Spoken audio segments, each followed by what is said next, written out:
the flag of the United States of America and to the republic for which it stands, one nation, under God, indivisible, with liberty and justice for all.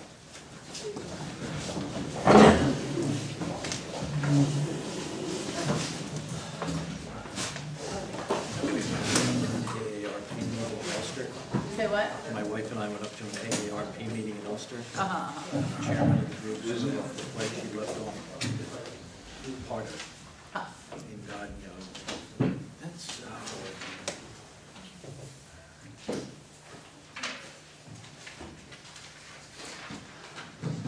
one nation under God.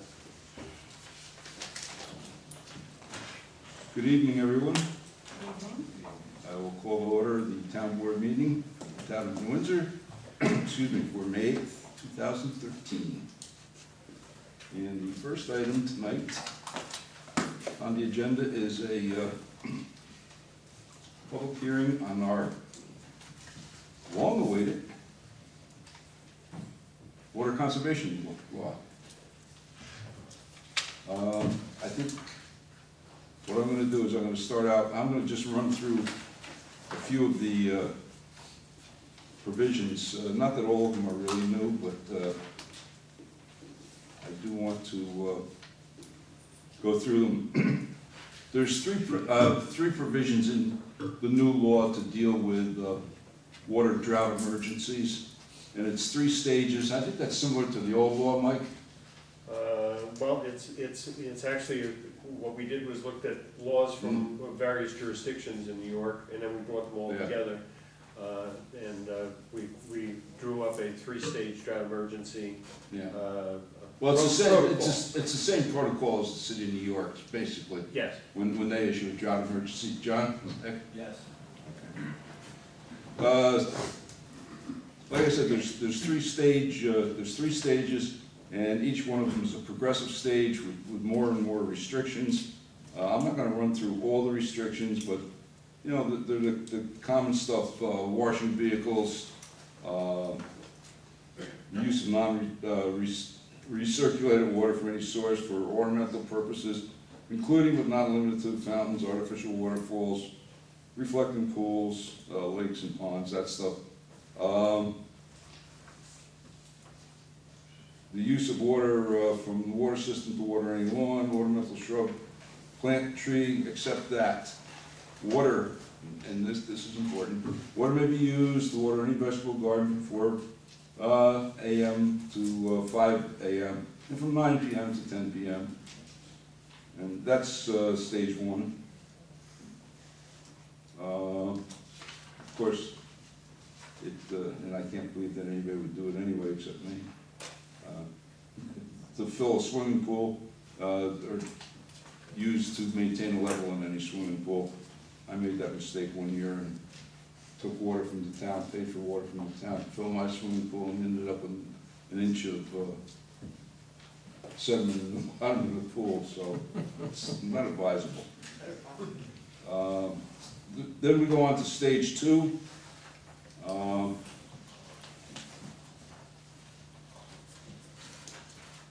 And the big part of stage 2 is that each non-residential user of water from the water system shall fully implement its stage 2 water consumption reduction plan and shall immediately reduce its water to no less than by 20%. Stage 3, the big provision here is that all non-residential users of water from the water system shall fully implement their stage 3 water consumption reduction plan and shall reduce consumption by no less than 25%. Then the law goes on and we go into one of my pet peeves is lawn sprinklers.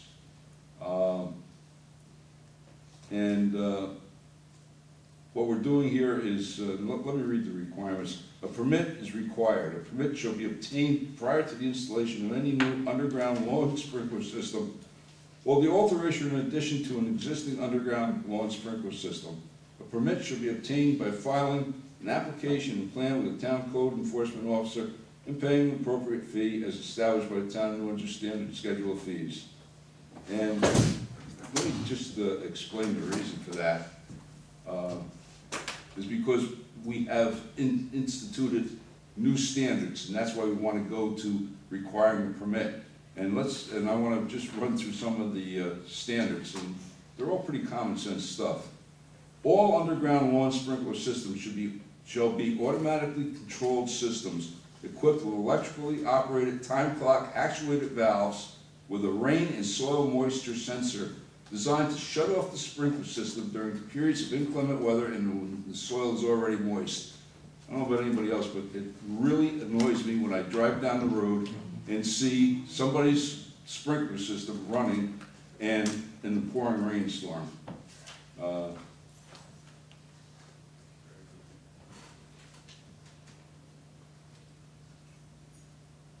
It limits the maximum flow rate to 30 gallons per minute.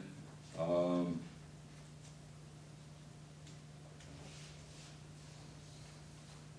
right, lawn sprinkling during the hours of 10 a.m. and 4 p.m.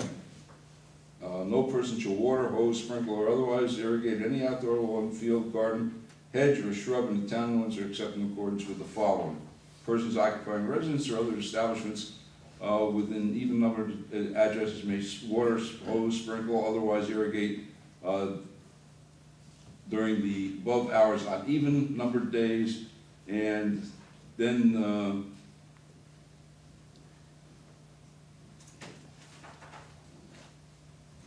persons occupying residence or establishments with odd numbered addresses may water, hose, sprinkle, on otherwise irrigate during the above hours on odd numbered days of the month. In other words, if you're on one side, you know, you can water one day, and on the other side is another, you know, the following day. Okay. Rain sensors. The rain sensor shall be required. It's a sensor that automatically turns on the system and off unless the sprinkler system is controlled by a properly working rain soil moisture sensor capable of interrupting the operation of the sprinkler system when watering as determined by the sensor is not required by virtue of rain or soil moisture in the following criteria. The rain sensor shall be of a type capable of detecting a minimum of 1/8 inch of rainfall and automatically interrupting the sprinkler system from operating, and it shall be further capable of allowing the rainfall to evaporate, and when sufficient evaporation has occurred, to automatically reset and allow the continuation of normal sprinkling in accordance with program schedule.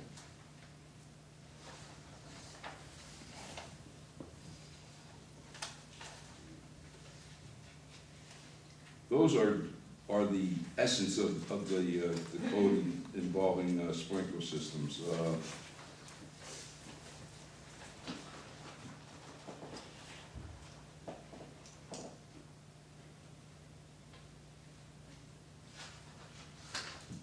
The other pertinent section of this, and the other very important section of this, is the testing of water meters, and it has no effect on homeowners, and it only goes to meters of an inch or greater, and we're requiring testing and calibration of those meters. For a 1-inch meter, it's every 5 years. For a 2-inch meter, it's every 4 years. For a 3-inch meter, it's every 3 years. And for a 4-inch meter, it's every 2 years. And 6-inch or larger, they must be calibrated on an annual basis.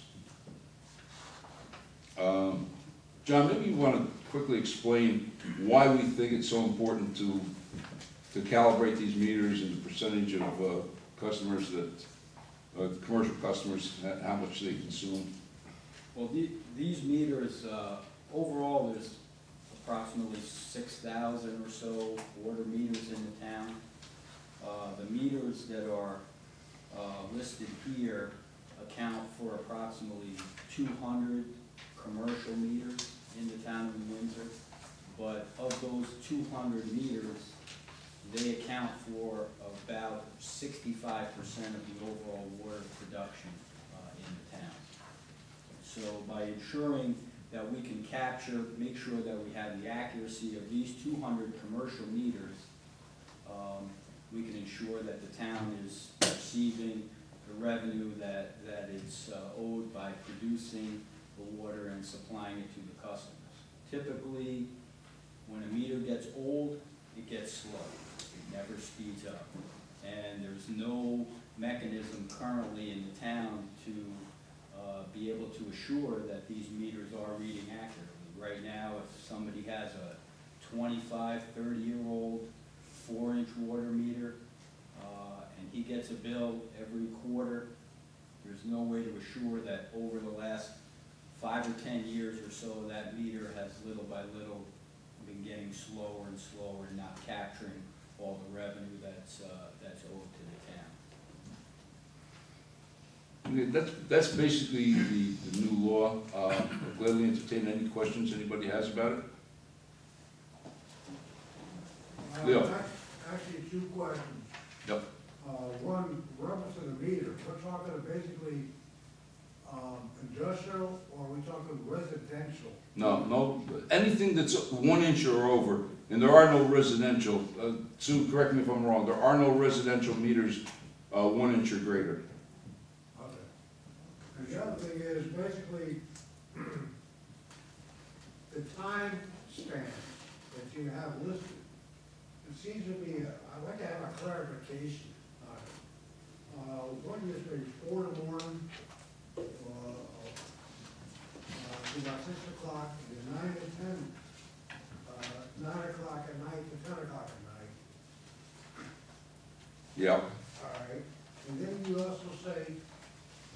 That's, Leo, that's during the water drought emergencies. That's so the water doesn't evaporate. It's, you know, when there's no sunlight to evaporate it. Okay, that is the crux of my situation, because, let's see, hold on, I'll get here, I go to the page. Page 5, now you're telling me between 10 in the morning to 4 in the afternoon. That doesn't make sense. Lawn sprinkling, Where are you looking at? page 5, Yeah. lawn sprinkling, item 1. During the hours of 10 in the morning to 4 in the afternoon. And that doesn't make sense. That's this one.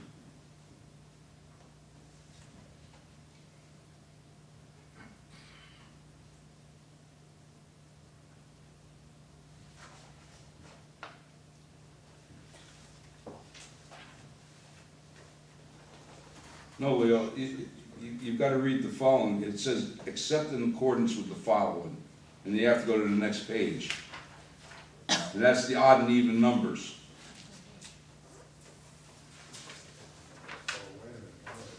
You got to go to page 6. That has to do with the odd and even numbers. All right, okay, all right. Meanwhile, my own idea, even, they're the odd even age. If you do water your grass, Yeah. the molecules of the drops are gonna create like a magnifying glass, and in turn, it's gonna create the sunlight, it's gonna be burning your grass. So really, that doesn't make sense until you actually, if you go until about 4 in the morning to 6, or 7 o'clock at night. Well, I don't think we want to legislate against somebody wanting to burn up their lawn on purpose, but, you know, it's just, you know, that has only to do with the odd and even numbers on the sprinkling system. That's the lawn sprinkling system. What about if a person who does not have an internal sprinkler system, Mm-hmm. that has a hose and has an alternating thing? Yes, I understand an odd day, an even day, Mm-hmm. it's like gas situation, all right? But the hours, you know, that guy is crazy. Well, that's still a sprinkling system. The above ground, Yeah. yeah, I mean, that still pertains to the odd and even days. He doesn't think the hours are.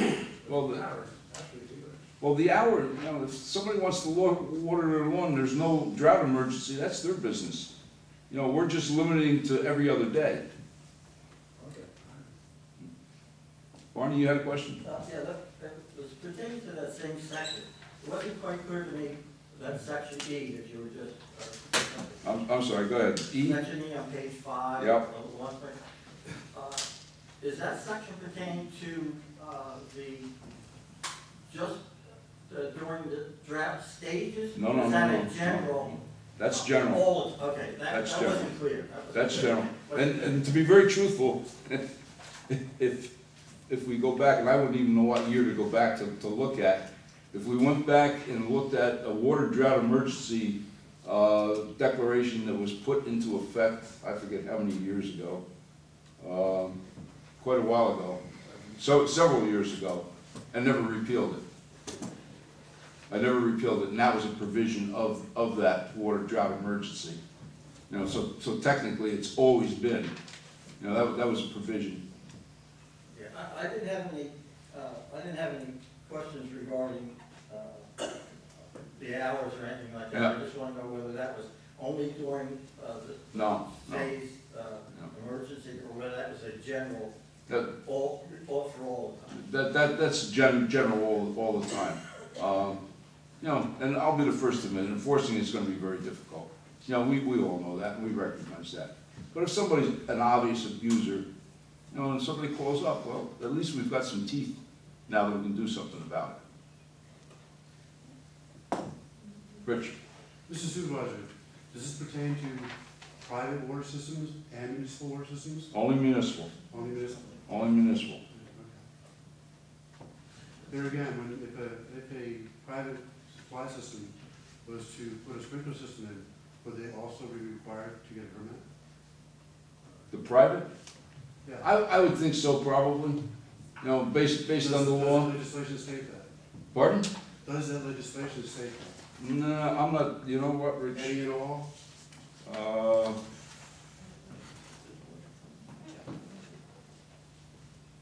Mike, what do you say? I'd have to, John's got a copy of the actual ordinance in front of him.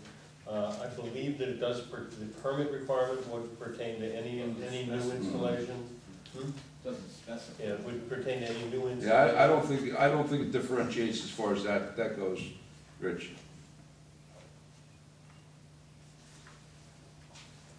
I understand requiring a permit for proper installation. If it's a private water supply, I don't understand the requirement for the sensors because they're costly.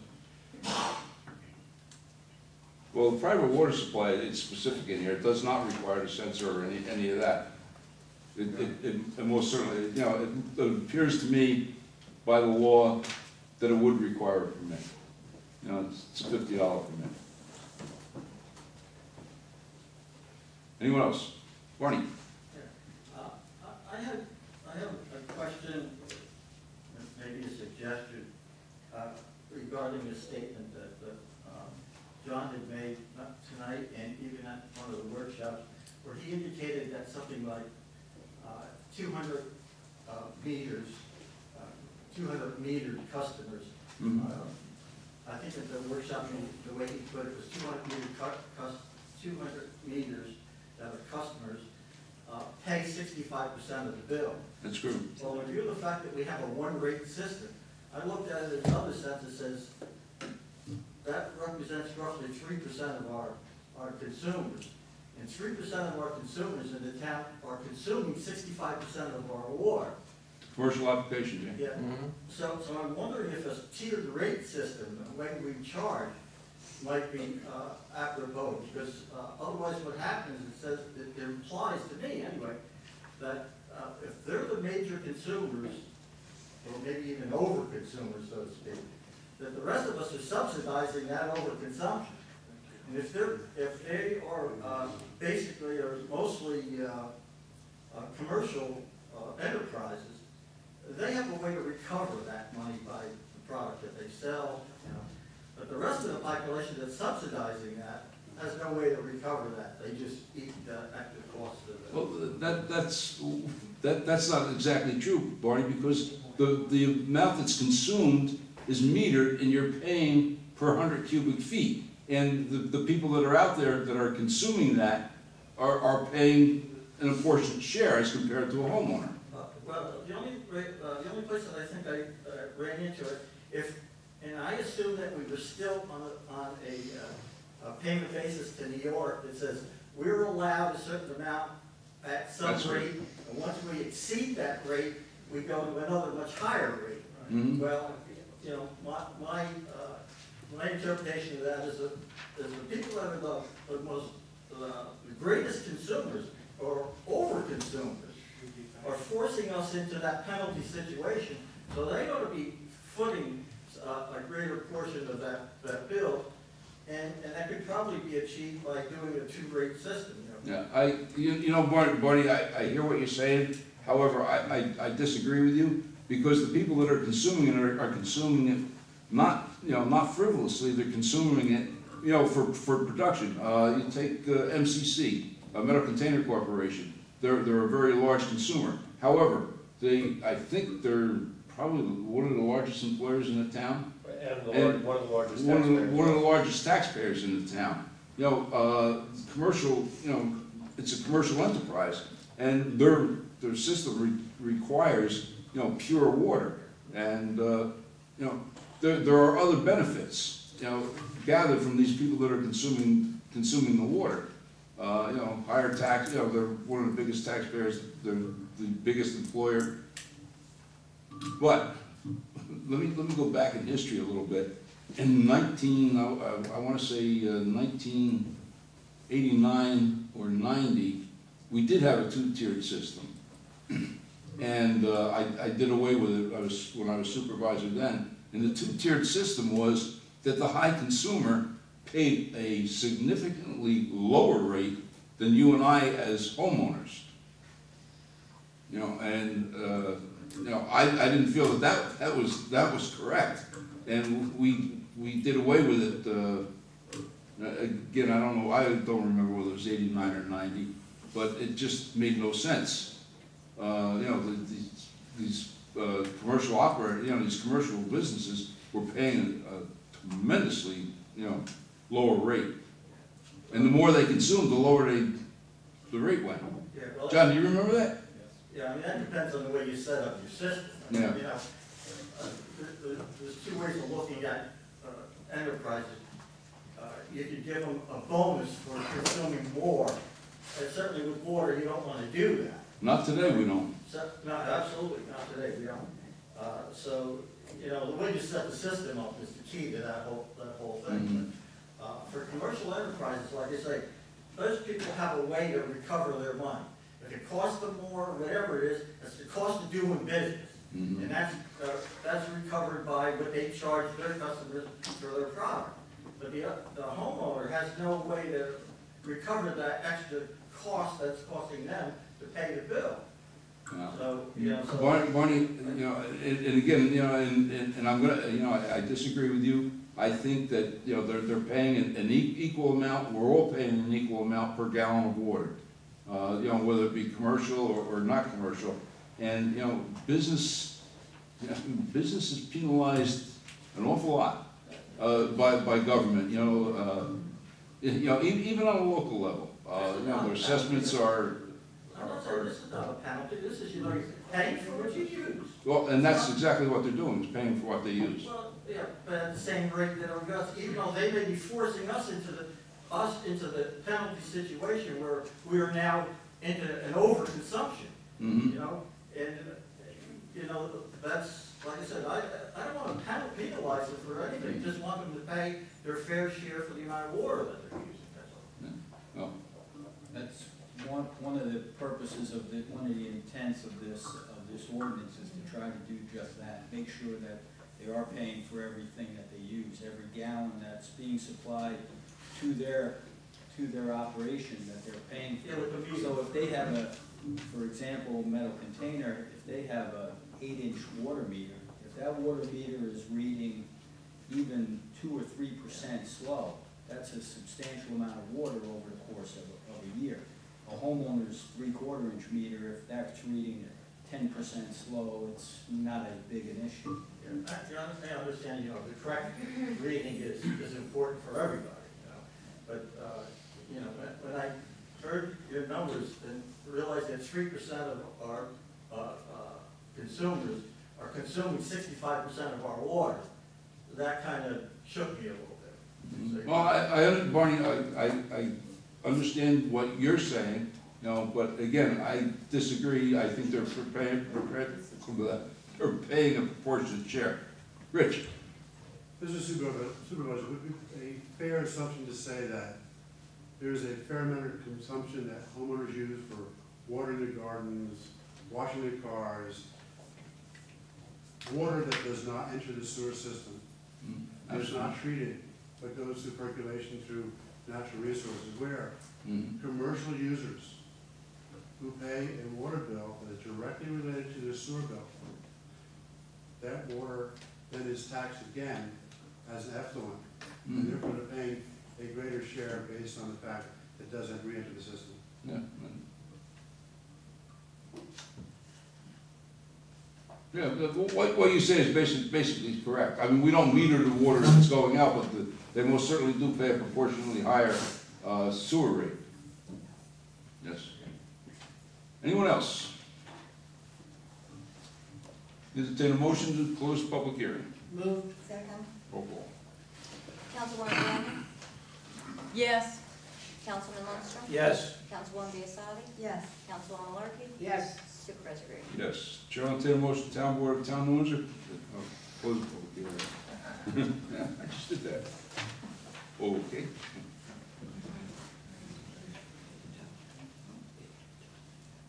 Chair will entertain a motion to adopt the following resolution, whereas heretofore the town board has considered the adoption of a local law entitled Local Law to amend the water law of the town of Windsor for conservation of water to regulate lawn and sprinkler usage and to require periodic calibrations of certain water meters.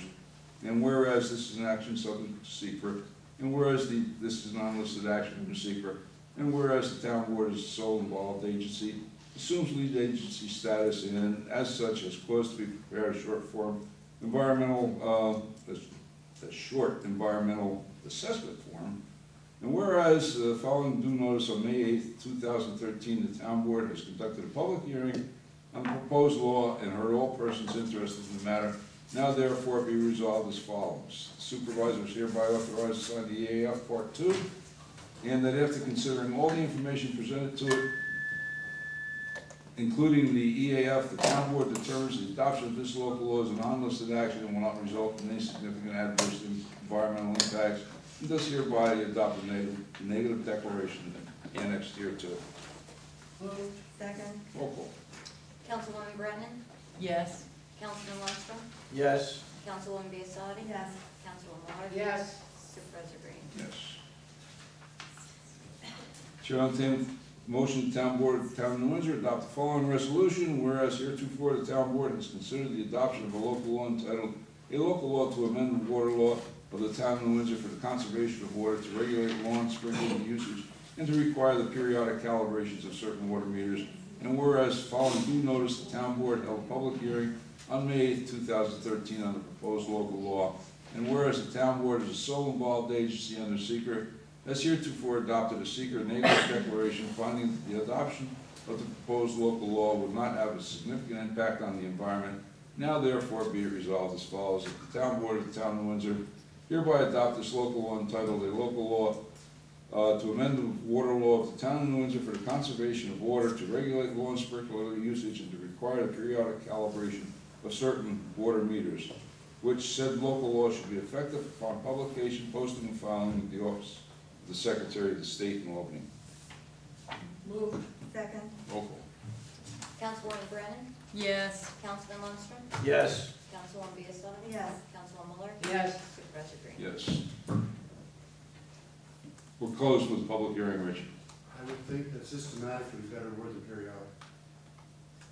No, that's what the resolution says. I understand that, but you're wrong. I just want to thank everybody for their effort. Mike and John did a whole lot of work. Jennifer Gallagher is not here tonight. She put in a whole lot of work, and John, thank you. Mike, thank you. As everybody knows, we went through this 3 times trying to get this adopted. Chair will entertain a motion, the town board of the town of New Windsor approve the minutes of the town board meeting held on April 3rd, 2013, as per copies posted on the town clerk's bulletin board in the town hall, and same distributed to each of the town board members. Moved. Second. Roll call. Councilwoman Brennan? Yes. Councilman Lundstrom? Yes. Councilwoman Biassadi? Yes. Councilwoman Malarkey? Yes. Supervisor Green? Yes, Chair will entertain a motion, the town board of the town of New Windsor authorized solicitor's permits submitted by Patrick and Diane Belladino, 12 Linda Ann Drive, Walkill, New York, to sell hot dogs, prepackaged snacks, coffee, canned, bottled beverages on Mr. Shed property, 520 Blooming Grove Turnpike, in the town of Windsor. Permit should be obtained in the town clerk's office. This is a renewal, by the way. Move. Second. Roll call. Councilwoman Brennan? Yes. Councilman Lundstrom? Yes. Councilwoman Biassiatti? Yes. Councilwoman Markey? Yes.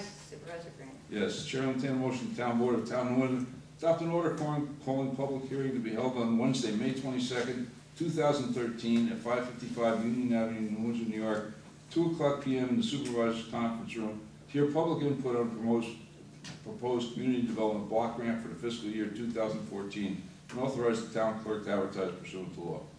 Moved. Second. Roll call. Councilwoman Brennan? Yes. Councilman Lundstrom? Yes. Councilwoman Biassiatti? Yes. Councilwoman Markey? Yes. Supervisor Green? Yes. Just by way of explanation to everybody, this public hearing is being held on the 22nd simply because it has, the notice got to us on the 29th of April, which wasn't enough time to publish in the paper to meet the requirements of law, and it has to be back to the county by May 31st. So, the county didn't give it to us in time. We have no choice. We've got to have that public hearing, prior to May 31st, and we have to have sufficient time to publish. We did roll call on that.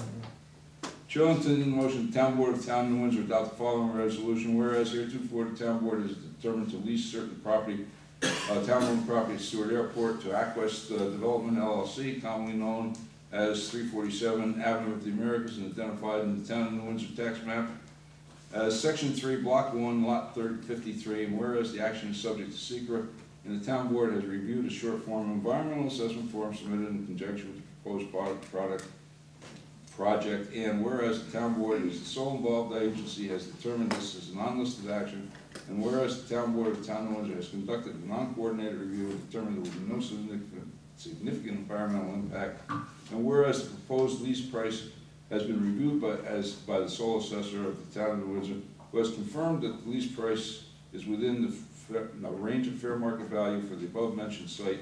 Now therefore be resolved as follows, that after considering all the information presented to the town board, hereby authorizes the supervisor to execute the short form EAF, determined that this is a non-listed action requiring uncoordinated review, declares the action will not have any significant impact on the environment, and hereby adopts the noted declaration. So move.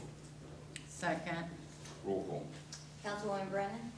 Yes. Councilman Lundstrom? Yes. Councilwoman Biassiatti? Yes. Councilwoman Markey? Yes. Supervisor Green? Yes. Chair will entertain a motion, town board of town of Windsor authorizes the supervisor to execute a 40-year land lease between the town of New Windsor and Aquest Development for a certain parcel of land owned by the town of New Windsor, commonly known as 347 Avenue of the Americas, and identified on the town of New Windsor tax map, Section 3, Block 1, Lot 53, said lease subject to purpose of referendum. Moved. Second. Roll call. Councilwoman Brennan? Yes. Councilman Lundstrom? Yes. Councilwoman Biassiatti? Yes. Councilwoman Markey? Yes. Supervisor Green?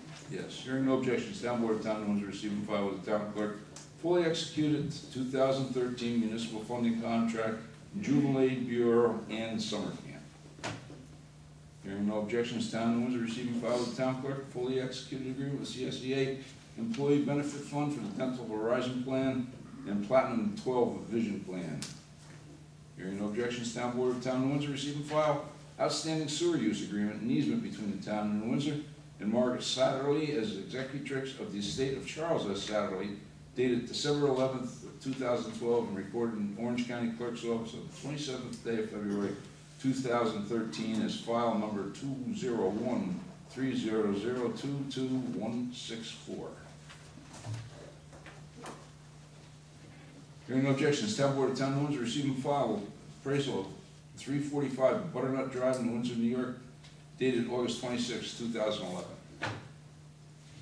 Hearing no objections, town board of town of Windsor receive and file a lease agreement between the town of Windsor and Joint Alignment Company a wholly owned subsidiary of D.A. Collins Construction Incorporated, dated April 15th, 2013, for property located at 20 World Trade Way in Windsor. Hearing no objections, Town Board of the Town of Windsor receive and file master lease purchase agreement dated April 5th, 2013 between the Town of Windsor, J.P. Morgan, Chase Bank, North America for new police vehicles, non-police vehicles, and town-wide computer system. Following reports received, recorded, and filed with the Town Clerk, Town Clerk's report for April 2013. Tax receivers, water, sewer, garbage for April 2013. Monthly tax statement, April 2013. 2013 final property statement. Police Department monthly report for April 2013. Justice Calvin's report for April 2013. Justice Thorpe's report for April 2013. Fire prevention for April, month of April 2013. Building Department April 2013. And Recreation Department 2013.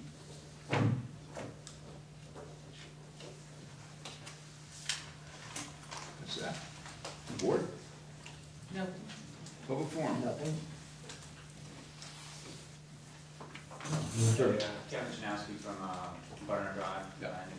I just have a couple quick questions.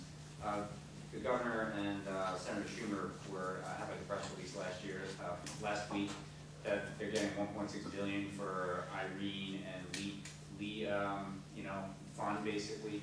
Does that mean that the 0.4% of that we're going to need for the hillside is actually going to come through, the funding for that, so that we can kind of progress? The funding for that was in place. Oh, it is, okay. Oh, yeah, that's subject to what we're waiting on that is a project work order. Okay.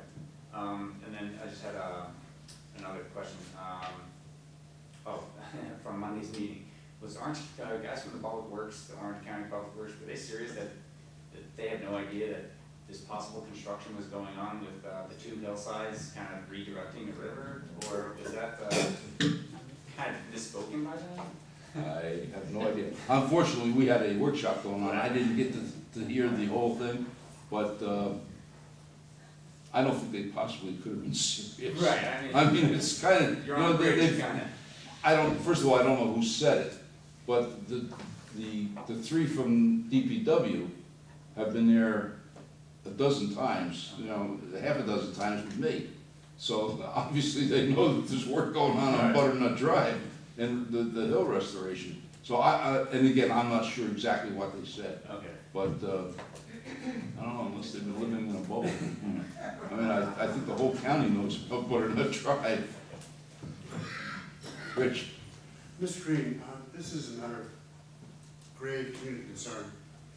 Some time ago, the FAA put out a request for information looking for properties suitable to move their operations from around their training facility to someplace north of New York City. Coordinates given were about 65 to 70 miles north of downtown Manhattan. It's supposed to bring about 800 jobs to our area. Senator Larkin endorsed lands on Stewart to be made available for that.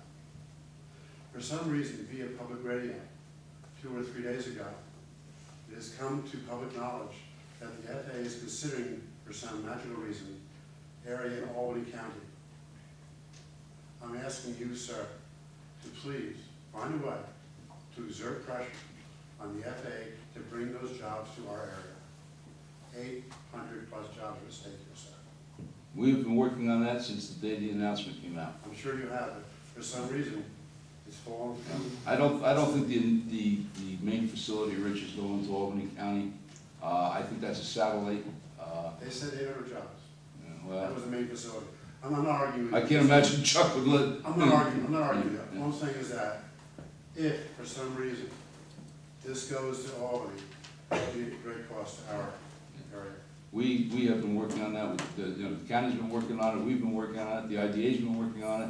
The Orange County Partnership's been working on it. No doubt. We have But been. this shocked me when I heard it.